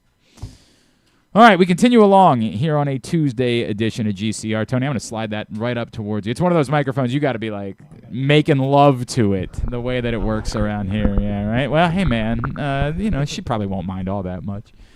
I just found this out. So last week I had the opportunity. Remind me the name of the group that I was hanging out with you guys last week. Associated Italian American Charities. Associated Italian American Charities. As you guys know, I talk about how I'm Italian, but I don't even know how much Italian I really am. It's just one of those, my dad's Italian, so I'm Italian. He's Italian because his dad was Italian. That's the way that it goes. And I had a great time hanging out with these guys, and I met Tony Fatta, who's in studio with us, along with Antony Marcantoni. And what's that? Marcantoni. I wrote it down wrong. I was so proud of myself, too. I think he just wants Sorry, a martini. Anthony. I could go for a martini. Anthony Marcantoni, which I should know because everyone I met at this event was named Tony. But I was talking with Tony Fatta, and Tony said, funny thing, I've kind of dipped my toes into the world of sports myself. And I said, oh, tell me about it. And he was like, well, have you heard of Shogun Fights? I'm like, yeah, of course. We've known John for forever and ground control and the whole deal. He's like, well, it's a little bit different now. So Tony Fatta, first of all, it's great to see you again, buddy. Thanks for stopping by the studio. Thanks for having us. Can you explain, I'll start with you on the business side of it, what now you guys are doing with Shogun Fights and how maybe it's a little bit different than what local mixed martial arts fans might know of the Shogun Fights brand? So Shogun got started like well over a decade ago, and they're doing the professional level athletes. But these amateurs coming up, they need a place and a venue to fight. So me and Anthony have been friends for a long time, and he was kind of doing some smokers at his gym. And I said, hey, we could really, this is something every time I bring a guest, they love it. Why don't we do some more amateur fights, and I'll help you with it. I know a lot of people in the small business world. And we got started talking to Rollo, and we did our first show back in February at the Ag Center in Westminster. And we're getting another one going in June at the Timonium Fairgrounds. And it's really a place for guys with, 2-3 fights, sometimes their first. You're the fighter guy. Correct, yeah. So I've been friends with John since we started training together in '97, and after John got MMA legalized in Maryland, Shogun took off. I think he's done 34 professional events, and with, I believe, Paramount, UFC Contender Series, the Fighter House that they created and did, it's brought a lot more notoriety to the sport. And there's a lot of young, hungry athletes out there that have gotten involved in the sport, and part of their trajectory and them building a career, they have to start doing sparring sessions. After the sparring sessions, they do what Tony referred to as the smokers.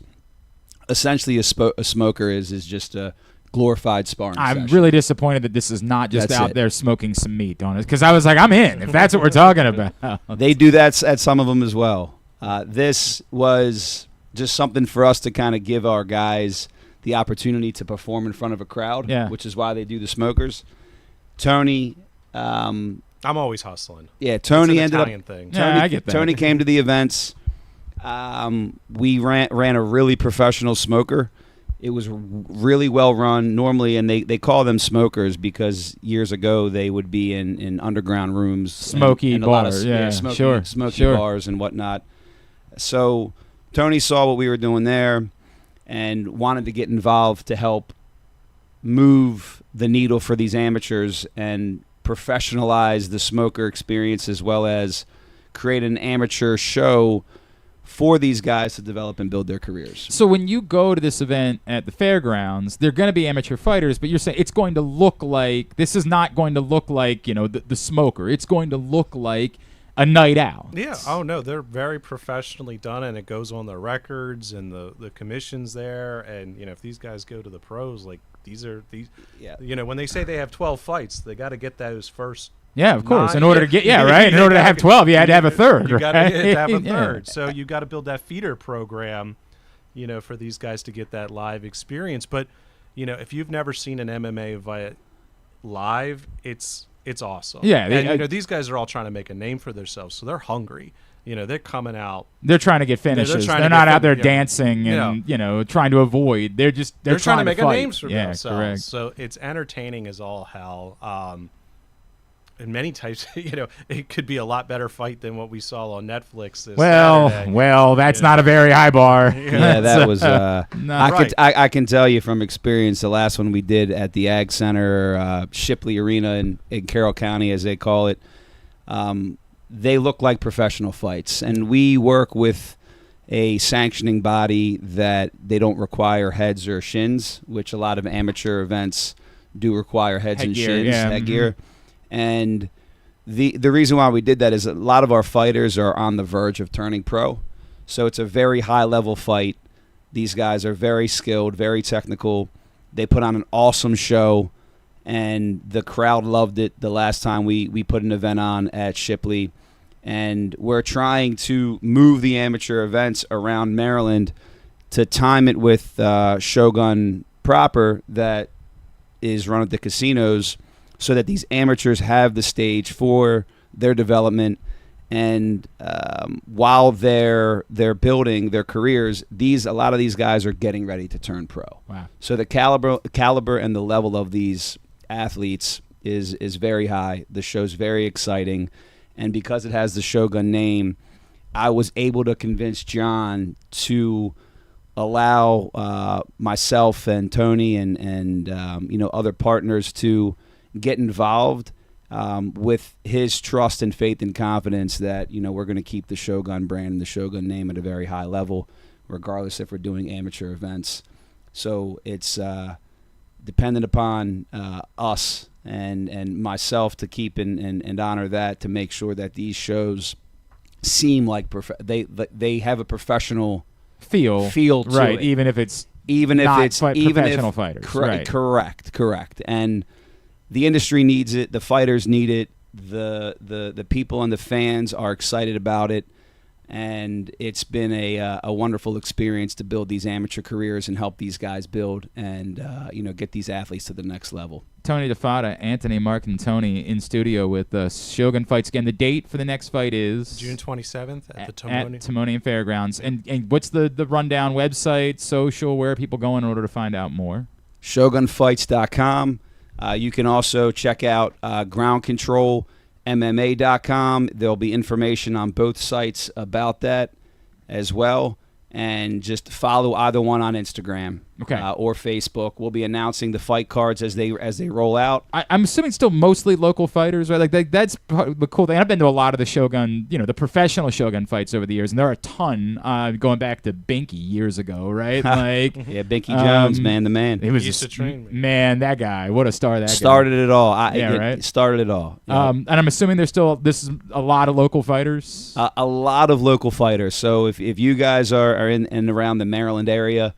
If you're a fan of MMA, or even if you've never experienced a live mixed martial arts fight, I promise you will not be disappointed, and you'll be supporting some of these guys, these young, hungry guys that really work their ass off to build their careers, to get to where they want to go.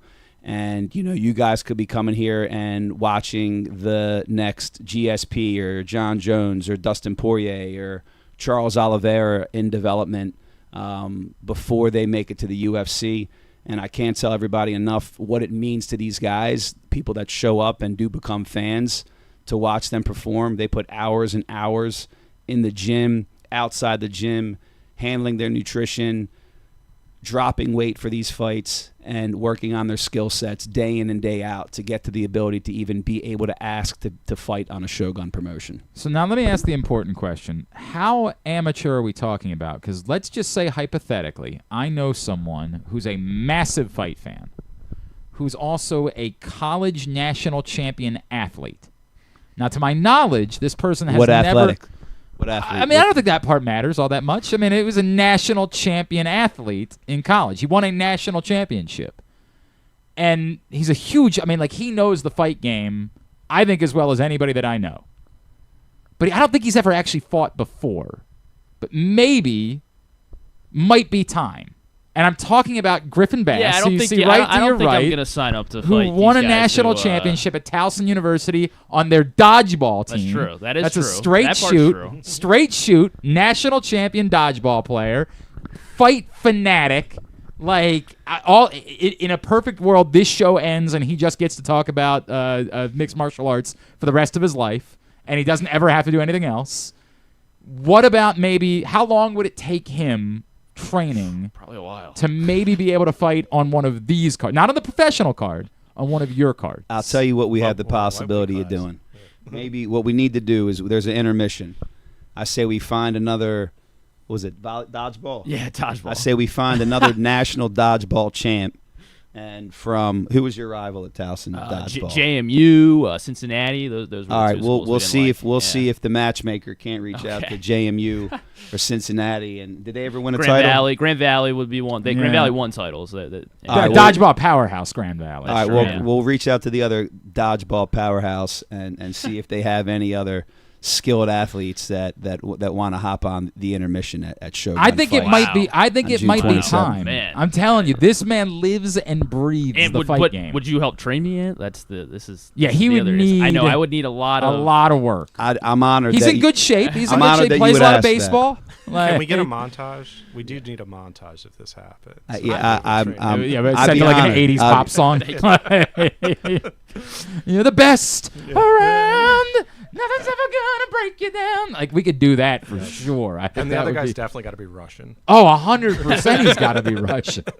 Problem is, when we tell Griffin he's fighting a Russian, I know, he doesn't realize it's Fedor. Like, he doesn't realize when he walks in. I learned something. I had no idea that there was dodgeball in the NCAA. I learned it when we hired Griffin. I learned the same way. Well, look, we play dodgeball with the as a fun event for at the gym every once in a while. We might we'll trade coaches. We trade off, right? Like, you help them with dodgeball, they help you train. Exactly. Yeah. There You want to fight. You care so much about it. You want to fight sometime. But I know I also am aware of the amount of work that would go into but making myself look like competent. Right, but again, against somebody that be at your skill level, you could make that happen at some point, right? We absolutely. It might be better suited for the smoker before we level up. You know, and you love smoky bars.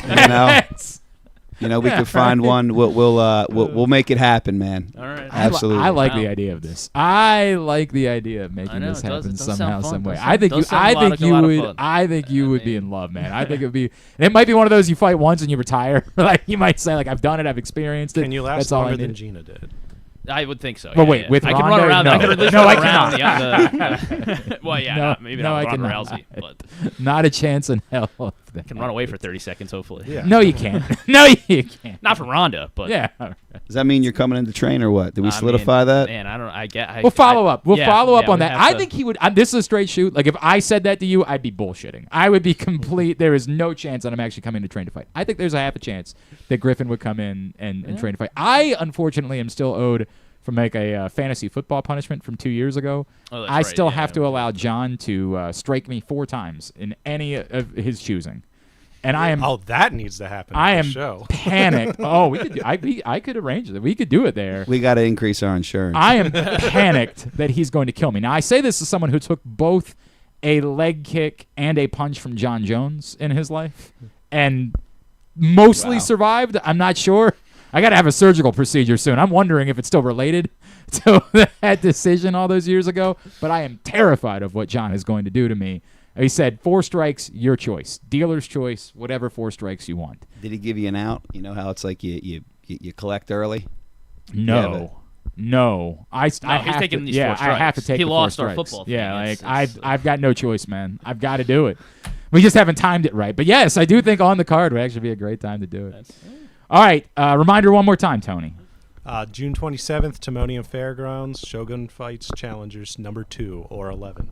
And shogunfights.com. That's SHOGUN fights.com. Shogunfights.com to find out more to get your tickets. And it's going to be, I'm assuming, in the Cow Palace at the fairgrounds? The exhibition hall. Exhibition hall, okay, at the fairgrounds. Which I've never seen an event. That's actually cool to just do an event there. Like that's a cool place.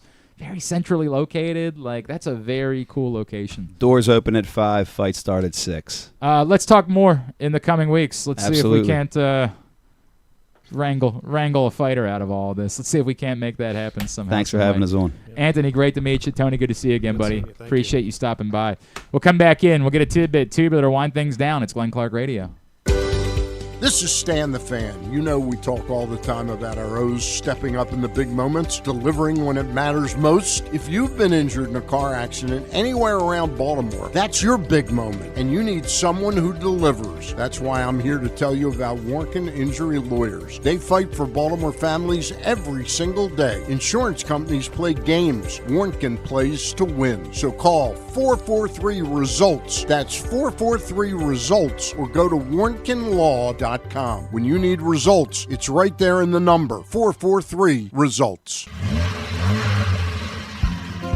Your car is more than just a ride. It's an investment. At Leading Edge Auto Body in Mount Washington, we've spent over 20 years perfecting the art of repair. From high-end imports to your trusted daily driver, we handle all makes and models with elite precision. Our team holds the highest honors in the industry, including ASE Master, iCar Platinum, and specialized aluminum certifications. We make it easy with free towing, pickup, and delivery, because at Leading Edge, customer satisfaction comes first. And remember, with insurance, it's your car and it's your choice. Choose the experts. Leading Edge Auto Body. Quality you can see. Service you can trust. Go to leadingedgeautobody.com today. Well, spring and summer have sprung up in Baltimore. That means more than ever it's time to visit one of the 2 great locations in Baltimore for the Costas Inn. The new location at Timonium Fairgrounds next to the OTB has the same great food, ambiance, and hospitality as the original location at 4100 North Point Boulevard in the heart of Dundalk and Sparrows Point. Both are open 7 days a week for lunch and dinner, but remember, it's only the original location for steamed crabs. Take this number down, 410-477-1975 to reserve your slice of Maryland heaven. Make sure you check availability, size, and price point for your next feast. The Costas Inn, always the right choice for dining. Gambling can be a fun and entertaining experience, but there are risks involved. If you're planning on betting on the game at the casino or on your phone or computer, know your limit, stay within it. Set a budget and a time to stop. Remember, gambling isn't a financial solution, and it doesn't mix well with alcohol or drugs. Know the risks and have a plan before you begin gambling. For free and confidential services, call 1-800-GAMBLER 24/7 or go to helpmygamblingproblem.org. The latest edition of Press Box is available now. On the cover, Bill Ordine dives in on how different Preakness will be temporarily at Laurel Park, and then long-term once it returns to Pimlico. Also inside, Luke Jackson learns more about what Trey Hendrickson will bring to the Ravens. And Karuga Koinange looks at how Samuel Basayo is influencing the Orioles' international signing efforts. Press Box is available for free at over 250 locations throughout the region, including your Baltimore area High's Dairy stores. Plus, you can read the entire issue online at PressBoxOnline.com, where you can also find great betting advice and the best daily coverage of the Orioles, Ravens, and Terps. Contrary to what some people believe, I actually like this guy when he sleeps. Glenn Clark, talking sports. I think we're going to get him to do it. I think it's going to happen, man. I think we're going to get him to train. I'm not even kidding. I think he'll do it. We're wrapping up. It's great to see you guys. Thank you. Appreciate you. That wasn't a setup, by the way. All the legit story. Oh, it was. No, it wasn't at all. I met Tony last week. I was speaking and had a great time with those guys. Could not have had more fun. The Associated Italian American Charities Group, and we just started chatting for a little while afterwards. And I said, yeah, by all means, come by. We support. As everybody knows, we're the place. Local is my thing. Like, that's my thing. I guess. That's why, somebody would say, oh, you'd have a bigger audience if you just talk about. I care about local. That's what I care about. So, yeah, we do lacrosse and we do soccer and we do things that people don't do other places. But, by all means, we'll have you come over here. And then as we were chatting, I was like, I know. I wish I knew about their Westminster. I was like, this is my backyard. Oh, yeah, right. Like, it's 5 minutes from your house, 100%. You could have invited Dixie D'Amelio. You could have gone out. Exactly. You could have made a night out of it. Island Green and a show. And front row. Right? Shogun, is there any promotion. chance? There's no chance she's turning that down. No chance. Who would? I think you should do it. This is not even like a. I'd happily go there to cover the event, do whatever. In a way, it's about. I think it would be good content, but it really is more about like I think about things that I should have done when I was in my 20s. Gosh, that's what you're gonna throw that at me? No, legitimately, like things that I'm like. Because you're right, I guess. Like when you say it like that. Now it's just not practical. Like I'll give you an example. My buddy Mark and I 100% had like talked to the folks at Maryland Championship Wrestling about doing wrestling training, and that we wanted to work a match, like that I was going to leverage I'm on the radio. He wanted to do it. I think he really wanted to become a wrestler. Okay. Come over. Our friend John Minidakis from Jimmy's did this, like where he did the training and wrestled, like legitimately wrestled a match. Got Torrey Smith to get involved, which became a whole thing because he wasn't sanctioned or something. Like it was a whole deal. You got Torrey in trouble? I did not. I had nothing to do with it. Oh, okay. Yeah. But so we had talked about it and then like when we finally found like this is the time, let's do it. I wasn't married yet. I didn't have a kid yet. I think of something around 30 years old, and then I don't even remember what the story was. I think he got hurt, and so we weren't going to be able to do the training that run. And then I got engaged, and my wife, and it just fell apart, and it just never happened. And 5 years later, we get together and be like, damn it. We really should have done that. Like, that would have been really cool. And then we had kids, and then, like, it just sort of got away from us. And, like, I don't say this as, like, the old man looking back and being like, your life is over when you have kids. Like, that's not the case. But the number of things that you can do, experiences you can have. Do you know from the fact that every time we meet with, like, interns, I always do a debriefing with the interns. We haven't had a physical intern in a long time. Or I just haven't responded to the emails, and I apologize. But I always say, like, say yes. Go experience things. This is the time in your life when you should do that type of stuff. And I say that a little bit about, like, I do think it could be fun content, but it would also require us having to do work, and we're not great at doing additional work. Like, it would mean that I might have to come out and film you, and like that's a lot to ask. It's really about knowing what a fight fan you are.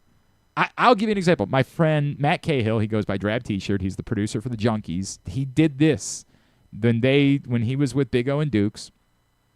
They had a sponsor that was a mixed martial arts promotion, and they offered that he could train, and another, like an intern on the show, could both train for one fight. And he did it, and he did the fight in front of a crowd, and he was like, wow, this is insane. And then he said, I never did it again, never went to another training, but he wanted to experience it. and feel it and feel what it was like. And he was like, I'm so glad I did that. It was so cool. It's sort of like me. I don't need to jump out of another airplane again in my life, but I'm really glad that I jumped out of an airplane with the Army Golden Knights a few years ago when they offered. Like, it was an experience that I'm glad I have. So that's all I'm saying.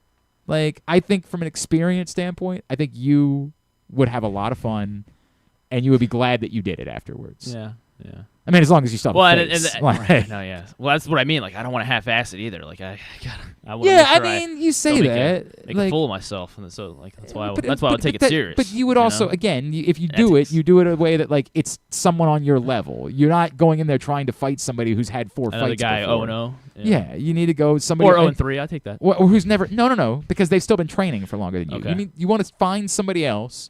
If this is something that you really want to do, we talk about it, and then we find somebody else who will start training at the same time. Well, like we seek out a listener, right? Or one of your chuckle buddies, like one of we fight each other. I'm not kidding. One of the Shawns. Oh no, what are the PFT? Yeah, PFT Shawns, Shawns. right? Yeah, like the get one of the PFF Shawns. It's 100 of them, aren't there? Yeah, there are. There's There's a almost million. 200. Yeah. Yeah, find one of the Shawns that's never trained before. Somebody, get close to your size, obviously. And both do it, and then train. I think it'd be a good bit. I think it would be a good experience. A bit? You know what I mean. Settle down. Yeah, I mean, I guess I can't shut it down completely. I don't know why you wouldn't. Now, look, man, I'm not trying to, your life. It's the whole thing. I just think it'd be a really cool. I still, another one that's a regret of mine. I never took improv classes. Like I should have taken improv classes. Whenever I'm in hanging out with the 98 Rock Morning Show, and just how quick Justin is, I'm like, God, I wish I could be that quick. Other than in bed, We don't need any practice with that, right? Yeah, right. I could teach that class. I wish I could be, and that. You have to do it. Like, you have to go take the classes, and you have to perform, and you have to do the whole thing. And, again, when I was a single man, before I had kids, I had all the time in the world. I keep thinking about that then. I'm like, why am I thinking about getting an MBA now? What the hell was 25-year-old Glenn? Oh, I can't possibly be doing that because I've got to go get hammered at the piano bar on a Friday night. See if I can get to second base with a young lady. Like, what the hell? The answer is no, I can't. More frequently than not. All right, what are we doing? Tidbit. Yes. Is there anything else? Lamar's not at OTAs. Oh, that's it. That's that son of a bitch off the team. Let me make it very clear. Uneffing acceptable. Snoop's there. Skylar Thompson, all the quarterbacks. They're Pavia, Fayano. Look, I know this is going to be a thing this week. We're doing Rita and Glenn today, and I think Rita has actually come around to I want Lamar there. And he was there for... He was at the whatever... The last one or the first one? 2 weeks ago. Yes, he was there at the... Was that not an OTA? That was just a... That was... He did attend minicamp, voluntary minicamp. And that was right after the draft. You're not going to get me to care. I'm sorry. You're not going to get me to care. When you present to me... When he doesn't win a Super Bowl, the direct correlation between percentage of OTA practices attended and Super Bowl titles, when you show me that every quarterback that's ever won a Super Bowl attended at least 90% of OTA practices, then you can have this conversation. When you just say it because it sounds good and nobody checks you on it, it means nothing to me. It's like the reply guys who just whatever it is that Tom Verducci said, I need to say the exact opposite thing. It's meaningless. Meaningless. Period. And I've attempted to talk to a number of football players. Hey, does this actually matter to you guys? Does it bother you? Do you think it translates? No. They laugh when I ask those questions. Derrick Henry's there. Good for Derrick Henry. Zay Flowers, Ronnie Good Stanley, Zay Flowers. Trey Hendrickson. Good. Neato, gang. Roquan. Terrific. Mark Andrews. Ask me if I care. Do you care? Nope. Come on. Nope. This is one of those, I'm glad those guys are there. And if Lamar goes tomorrow or next week, I'll be glad that he's there. I don't think it will have anything to do with whether or not the Ravens win the Super Bowl this year. No idea. Now, if you want to draw a more direct line, hey, why did he show up for minicamp but not this one? Like, I don't have that answer. Maybe he's sick today. He does get sick a lot. There is that. He's just, that's why. He'll be there tomorrow. Or maybe there's someone in his family graduating. Or, I don't know. Or, again, maybe this is how he's trying to show, actually, I'm angry that you haven't made a better offer to me. I don't know. Until we have that. Aaron Rodgers looks pretty good right now. That's a great point. All we have is there's a football practice. Lamar Jackson's not there. That's it. And to just say it that way is boring. So what we do instead is we flame. We lose our mind. You're not going to get me to do it, dog. Jacoby Brissett's not at his OT. Not going to get me to do it. All right. Oh, yeah, he's not there. But we know what's going on there. He wants a raise because he's Jacoby Brissett. Now, there's reading the room, and then there's Jacoby Brissett. I mean, I don't know. They don't have a quarterback on their roster, so What, Arizona? Yeah. Carson Beck, baby. Is he a quarterback? Yes, he's How many definitively NFL a quarterback. Snaps? How many NFL Now, that snaps? part you're right about, but he is definitively a quarterback. You didn't say, is he a proven NFL quarterback? Because, no, most certainly not. But he does throw the football. He does. Yes. Mm-hmm. We know that definitively. You got anything else you want to try to get me worked up about? I guess not. All right. Let's get a tidbit then. Tidbit is brought to you by the print issue of Press Box. What will the future... Did you have something? No, I was trying to think. I was like, nah. What will the future of the Preakness look like? Bill Ordine dives in. It's available for free at your neighborhood Baltimore area High's dairy stores, as well as read it for free at PressBoxOnline.com. Dylan Harper had a pretty good game last night. Why weren't they showing? I was a little annoyed they didn't they should have just been constantly cutting to Ron Harper in the crowd, right? Was he not there or something? I don't know why he wasn't. Second rookie to come up with a 20-point, 10 rebound, 5 assist, and 5 steal game in the playoffs. Second rookie ever to do that. 20 point, 5 rebound. 10 rebound. 10 rebound. 20, 10, 5 and 5. 5 assists, 5 steals. 20-10-5-5.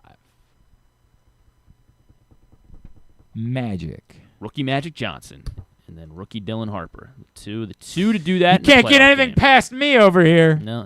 I guess we cannot. Maybe we guess Japan. Weston Wilson made history last night for the Orioles because he hit a home run and pitched. Yes, he did. First player since 2011 to hit a home run and pitch in the same game. Zach Britton. Yes, Zach Britton. And then the most previous time. We were time just talking about it with Zach not that long ago. You were. Yeah. The most previous time before that, 2006, or most previous. So that wasn't Rocky Coppinger. 2006. I don't remember who it was, so we're just going to guess pitchers that may have been Orioles in 2006. Rodrigo Lopez. No, not Rodrigo. He was a pitcher. Yeah, he threw 8 innings in this game. I've never heard of him. Oh, good. Which, yeah, I guess, does that help or hurt? I don't know. That's not great. I'm assuming you've heard of Daniel Cabrera. I have, and no, not him. I'm assuming you've heard of Eric Bedard. I have, not him. Who else was an Orioles pitcher? This was the only year that he was an Oriole. He was drafted. Where the hell was he drafted? He was drafted in... Is it Chris Benson? Yeah, it is. Is it really? Benson. It's Chris Benson. Chris Benson was not as nearly as well known as his lovely wife, Anna Benson, who was a bit of a lightning rod. Oh, yeah, there she is. But she was also quite attractive, and if I remember correctly, posed in a bikini with an Orioles hat on in FHM magazine. Oh, nice. Yeah. Why? Right? How? Okay. Yeah, that was a For thing. His one that was season? A big thing. For his one season? She was very, before social media was a thing, she was, everything she did got attention. They had also been in New York with the Mets, so she was kind of a lightning rod, and she was lovely. She was lovely. Oh, apparently it went south. Apparently no longer together. Apparently not just no longer together, may have been bad. May have been bad. Well, then last one here. Apparently she had been a stripper. Okay. Good for her, you know. She was a dancer in the Atlanta strip club, she said. And Just giving her whole bio. She was a regular on Stern. That's how she got so much attention. Before and the Dan she Patrick met up show, with apparently. Chris Benson as well. No, I think because she was with she ended Chris up on Benson Stern sometimes. And Patrick. Yeah. Okay. I think that had something to do with it. How about, we're going from a couple of short ones to now I got a long one because Shai Gilgeous-Alexander became the second. Sometime in July 2012, Chris served Anna with divorce papers. She was arrested in 2013 after allegedly threatening Chris at his home with a gun and a metal baton while wearing a bulletproof vest. Damn. She was charged with assault and criminal trespassing. She pleaded guilty to aggravated assault and weapons charges in November and was sentenced to 15 years probation. That's all you get for that is probation? That is wild. Well, maybe I don't know. In 2016, Benson was arrested again, and she allegedly trespassed at a home in Mableton and stole mail in April of that year. While in jail, she was scheduled to appear at a probation revocation hearing in Cobb Superior Court, but did not show up. Yikes. That's a shame. Where's she at now? We desperately wanted her to do a show. This is 2006. Like a player? Like a daily radio show was our plan. At NST? No, this is before that. I was at 1300 and the old 105.7, which was 105.7 Free FM, I believe it was called at the time. And when the Orioles acquired Chris Benson, it was all anybody was talking about was Anna Benson coming to town. And my boss walked in and was like, "Get me in touch with Anna Benson." I was like, "What?" Okay, let me call her.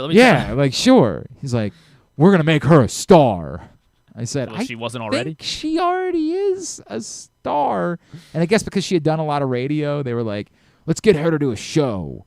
And I was like, all right. They said, we'll put it on at one after Ed's show. We'll put it on right after when Ed finishes. It'll be the Anna Benson show, and she can do 3 hours, 2 hours, whatever she wants to do. I'm like, all right.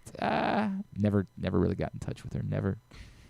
You want to try again? I remember awkwardly. This is a straight shoot. I remember awkwardly the Orioles had a workout before the season began, and I'm not even remotely kidding. They told me to go. Ostensibly to cover, I hope Bill Stecca never hears this. Ostensibly to cover the workout before the season began, but really for the singular premise of I was to seek out Chris Benson in the clubhouse and tell him that we wanted to get in touch with his wife about doing a show on our radio station. And I remember this conversation. Oh, God, 23-year-old Glenn Clark. You went up to Chris Benson. I 1,000%. I didn't even turn 23 yet. I was 22 at the time. I sheepishly wander over. Hi, Chris. I'm Glenn Clark from 105? ESPN Radio 1300 and whatever it was. I don't even know. It was. And like, he was like, I could tell that he was already annoyed by something else. Like he had no interest in having like a friendly chat, more or less an interview. And I was like, so I know your wife. As soon as I said your wife, like I didn't even have to say. I'm not talking about my wife. I'm like, no. We wanted to see if she'd be interested in doing. I don't want to talk about my wife. That's it. I was like, oh, okay. Went back. He didn't make it seem like she was interested. Never occurred. Never happened. Darn. That could have been big for. Didn't Rocky Coppinger hit a home run for the Orioles? Didn't that famous Atlanta game where they scored 22 runs? Those were the most three recent, so that was why I... Hang on a second. Orioles pitchers who have hit home runs. There's got to be a list. I got this from Jake Rill. There's got to be. Oh, Jake Rill cut it off then? He didn't go back any further? Yeah, I guess he didn't. Oh, lots of Orioles pitchers have hit home runs. Those are the three over the last 54 seasons. Jim Palmer? Oh, really? Yeah. Really? Yeah.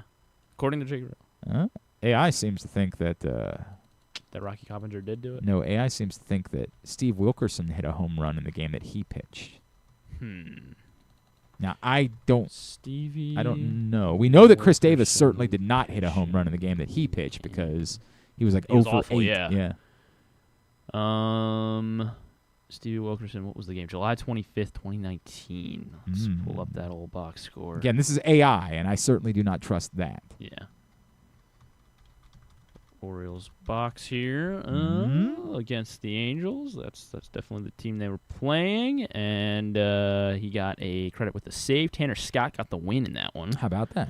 And hitting home runs for the Orioles was Trey Mancini and Jonathan VR. No Stevie Wilkerson. No Stevie. This is why we don't trust AR, ladies and Did gentlemen. hit his 10th double of the season, though. This is why we don't do it. Somebody needs to put a better compilation of these together. I think Jake Rill's got it. I mean, at least the past 50 years.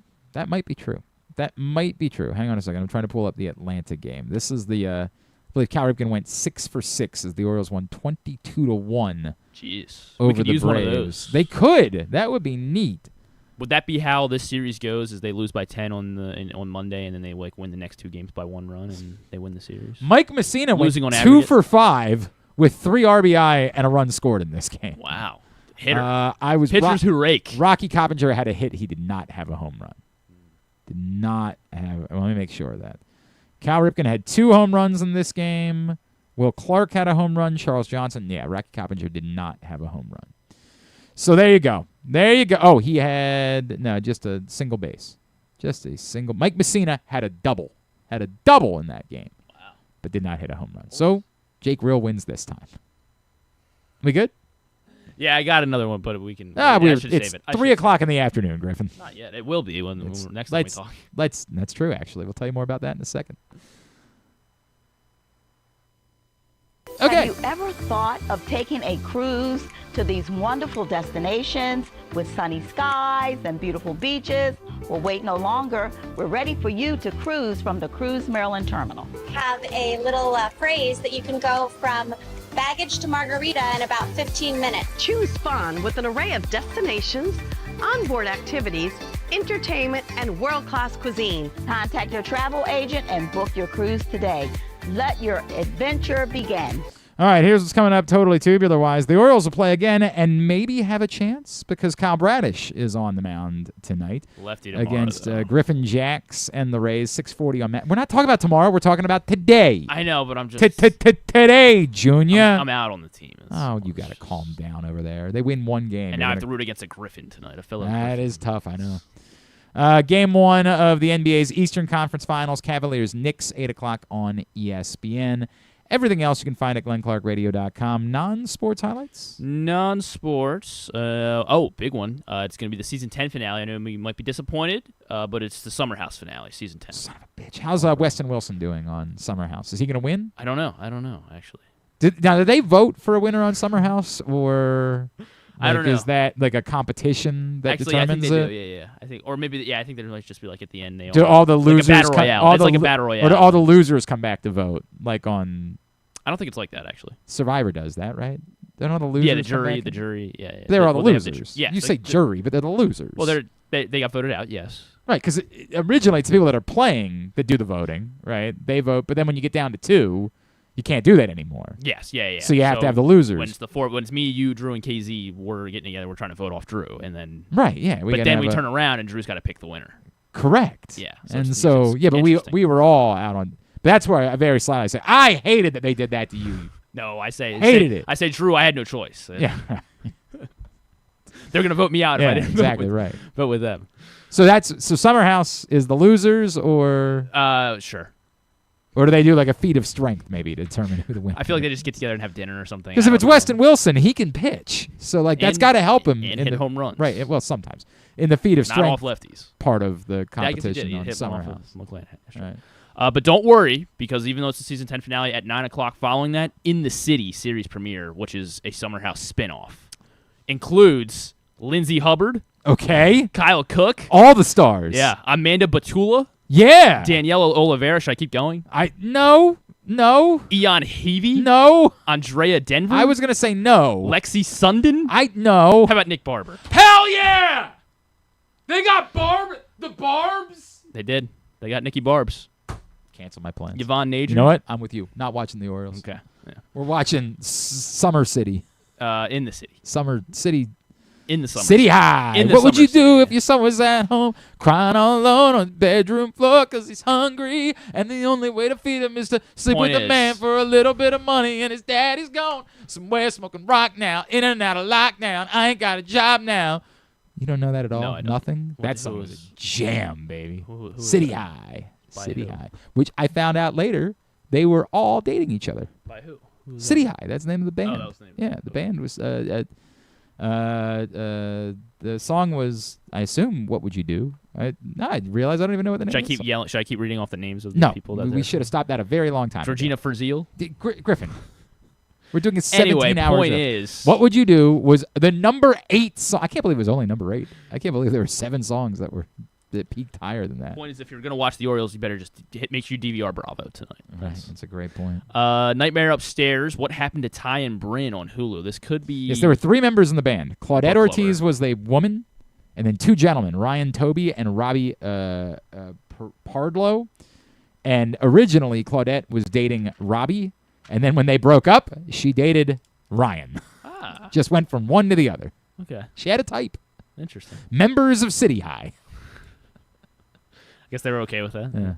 Yeah. There was in Utah, these siblings barricaded themselves in their bedroom for 54 days straight and live streamed it. What? Because Because Mr. Beast told them to? No, because their dad allegedly abused them. Okay, that's a different Yeah. conversation altogether. Maybe we should have led with that. Well, I was trying It to. sounded Well, like I had a- to hook you it because sounded like a you were bad talking about YouTube City bit. High, so yeah, I had to we hook can talk you. more about City High because City High ruled. It's on Hulu. I think so unfortunately could be the good. inner office relationships. Now, who do you see? Like, who do you go to in HR in that situation? City High has Is an the HR is the specialist? guy that's not currently dating the gal the HR director? I think they just have to be adults about it. Is that not? I don't know, man. It's tough. Anyway, that was. Did you watch Jury Duty at all? No, I didn't watch. Jury Duty's good, man. And I watched the second season, which That's was the also Marsden. Marsden was season 1. Oh, it's a new season new 2, thing, season not 2. Marsden. Okay. Season 2, they're on a retreat. Oh, that's right. I do remember seeing it. It's a fun show, and there's a whole bit there where like he's got to be the interim HR director to talk to people about admitting that they're boning in the office. It's really great. It's really great.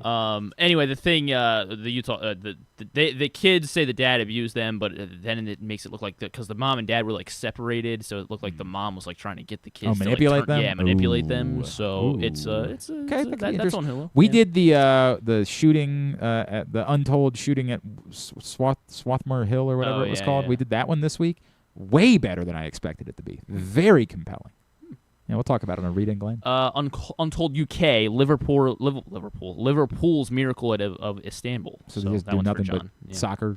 I guess so. Yeah.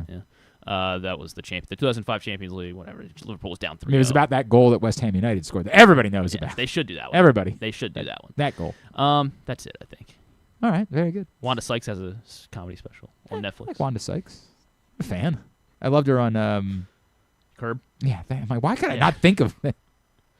They did a Curb bit on John Oliver's show this week. Oh, they did? It was very good. It was very good. All right, thanks today to Guess I gotta watch that Andy Kostka. Thanks also to Billy Dwan from Syracuse and to our friends from Shogun Fights. We'll get it all up in the greatest hits section of the Colbert. His show's obviously coming to an end this week, but Jon Stewart, Spielberg, and David Byrne. Oh, all right. Colbert David Byrne was in town. Home, because obviously that's where. He was back this weekend, and everybody that went said it was amazing. Tab at GlennClarkRadio.com, and yeah, I'd go to that tour for sure. I would absolutely go to that tour in a heartbeat. How about the Wanda Sykes, Jake Johnson, Dan, and Shay tour? I was in until Dan and Shay. Okay. I was in. Well, you can leave after Jake Johnson and Wanda. Yeah, it's sort of like when I went to see Fuel and Three Doors Down. We were seniors in high school, and my buddy, like, we were out having a great time, and after Fuel played, they were opening for Three Doors Down, and we looked at each other like, "Do you care at all about Three Doors Down?" And he was like, "No, not remotely." I'm like, "Great, let's leave." This is back when you could pay $20 to go to a concert, so like you didn't feel like, obviously you weren't going to leave before Creed because I know you were a big Creed fan, but like back then you could go and be like, we've had a good time. Did Three Doors Down open for Creed? I believe they did. Yeah. And Finger 11. Maybe. I've been to a Finger 11 Creed Three Doors Down show. There was in somebody else. 2000. Got a whole story about it. All right, we good? Can we go? Yeah. Thank you. Tomorrow. Oh no. Okay, I need to tell everybody. No show tomorrow. So if you made it to this part of the program, 1, God bless you. 2, you'll know, and you won't be the person that's asking tomorrow, hey, where's the show? So when you do that tomorrow, all you're going to do is prove that you didn't listen to today's show, or you gave up on it when we started talking about lacrosse or mixed martial arts or whatever. Those are the 2 best things in the world, maybe. Yeah.